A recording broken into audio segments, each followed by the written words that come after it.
கிறிஸ்துக்கள் பிரியமான தேவனுடைய பிள்ளைகளை, இந்த நாளின் காலை நேரத்தில் இயேசுவின் நாமத்தினால் உங்களை அன்போடு வாழ்த்துகிறேன். தேவனுடைய சமாதானம் இந்த நாளிலே உங்களோடும் உங்கள் குடும்பத்தோடு கூட இருப்பதாக. இன்றைய ஜீவ வார்த்தையாக 101வது சங்கீதம் வசனம் 5 வாசிக்கிறேன், நன்றாய் கவனிங்கள். பிறனை ரகசியமாய் அவதூறு பண்ணுகிறவனை சங்கரிப்பேன், மேட்டிமை கண்ணனையும் பெருநெஞ்சும் உள்ளவனையும் பொறுக்க மாட்டேன். எனக்கு அன்பான தேவனுடைய பிள்ளைகளே, ஒரு அருமையான ஜீவ வார்த்தையை வாசிக்க கேட்டோம்.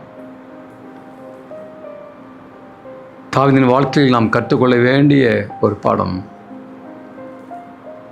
பிறனை ரகசியமாய் அவதூறு செய்கிறவனை சங்கரிப்பேன். பிறனை கெடுத்து வாழ்பவன், பிறருக்கு அநியாயம் செய்கிறவன், அவனோடு பழகி உறவாடி அவனுக்கு தெரியாதபடி ரகசியமாய் அவனை கெடுத்து பேசுகிறவன், அவனை விரோதிக்கிறவன், நன்றாய் பழகி இனிமையாய் பேசி அவனுக்கு அவதூறு செய்கிறவனை நான் சங்கரிப்பேன் என்று சொல்லியிருந்தார் பெரியமானவர்களே. கிறிஸ்தவ வாழ்க்கையில் அது மோசமான குணம். கூட இருந்து குழி தோண்டுவது என்று சொல்வார்கள். எவ்வளோ பேருடைய வாழ்க்கையை பார்க்கிறோம் பெரியமானவர்களே. இது கிறிஸ்தவ பண்பு கிடையாது. இப்படிப்பட்டவனை சங்கரிப்பேன் என்று தாவீது சொல்கிறார் பெரியமானவர்களே. ஆண்டு பிரியமல்லாத ஒரு வாழ்க்கை. நம்மோடு பேசி பலவர்களுக்கு நாம் தீங்கு நினைக்கக்கூடாது. அவர்கள் இல்லாத நேரத்தில் அவர்களை குறித்து நாம் விரோதமாய் பேசக்கூடாது. அவருடைய குறைகளை சொல்லக்கூடாது. அப்படி குறைகளை சொன்னால் நேரடியாக சொல்ல வேண்டும் பிரியமானவர்களே. ரகசியமாய் அவதூறு சொல்லக்கூடாது. அது மாத்திரமல்ல,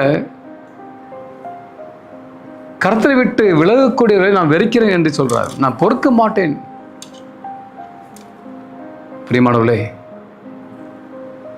ஆண்டவரை விட்டு விலகக்கூடிய அநேகர் நம்முடைய குடும்பத்தில் இருக்கலாம், நம்முடைய நண்பர்களாக இருக்கலாம். ஆண்டவர் பிரியமானவர்களே, அப்படிப்பட்டவர்களை நாம் விட்டு விலக வேண்டும். புத்தி சொல்ல வேண்டும். சொல்லாவிட்டால், கீழ்ப்படையாவிட்டால் நாம் அவர்களை விட்டு விலக வேண்டும். இன்றைக்கு துன்மார்களுக்கு அநேக கூட்டம் இருக்கிறது, நண்பர்கள் இருக்கிறார்கள். பிரியமானவர்களே, சிந்தித்து பாருங்கள். நம்மோடு கூட பழக்கூடிய மக்களுக்கு நான் அவதூறு சொல்லக்கூடாது, அவதூறு செய்யக்கூடாது. ரகசியமாய் அவரை குறித்து நாம் பேசக்கூடாது. இப்படிப்பட்ட வாழ்க்கை வாழுவோம். நாம் கண்களை மூடி ஜெபம் செய்வோம். எங்களை அதிகமாய் நேசிக்கிற அன்பின் ஆண்டவரே, இந்த நல்ல வேலைக்காக ஸ்தோத்திரம் அப்பா. இந்த செய்தி கேட்ட நம்முடைய பிள்ளைகளை ஆஸ்வதிங்க. நான் பிறனுக்கு விரோதமாய் நான் தீங்கு நினைக்கக்கூடாது, அவதூறாய் பேசக்கூடாது ஆண்டவரே. உம்மை விட்டு விழக்கூடிய மக்களோடு நாங்கள் உறவு வைத்துக் கொள்ளக்கூடாது ஆண்டவரே. இல்லை, காத்துக்கொள்ளுங்க. உங்களுடைய பிள்ளைகளினாலே பாதுகாத்து கொடுங்க, வழிநடத்துங்க. தேவைகள் பாரங்கள் சந்திங்க.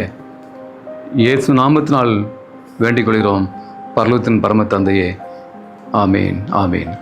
கர்த்தருடைய ஆசீர்வாதம் உங்களோடு கூட இருப்பதாக. ஆமீன்.